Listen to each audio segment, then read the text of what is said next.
ওভেনে ঝামেলা ছাড়াই চলে রেডি করে ফেললাম এই মজাদার পিৎজা। আপনারা অনেকে এই পিৎজা রেসিপিটা চেয়েছিলেন, আজকে দিয়ে দিলাম।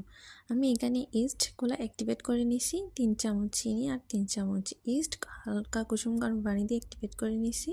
এখানে নিয়ে নিলাম ময়দা, দেন স্বাদ মতো লবণ আর অলিভ অয়েল। আপনারা চাইলে নর্মাল তেলও ইউজ করতে পারবেন। এবার ইস্ট দিয়ে আর একটু কুসুম গরম পানি দিয়ে ডোটা রেডি করে নিব। ডোটা আগে ভালো করে মথে তারপর আমি 1 ঘন্টায় রেস্টে রেখে দিব। 1 ঘন্টা রেস্টে রেখে দেওয়ার পর আমার ডোটা ভালোভাবে রেডি হয়ে যাবে।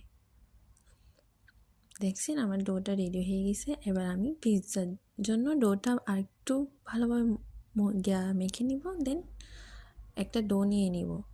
আমি এখানে একটা বেলনের সাহায্যে বেলে পিৎজার রেডি করলাম। আপনারা চাইলে হাতও রেডি করতে পারেন। আমি বেলুনের সাহায্যে বেলে রেডি করে নিলাম।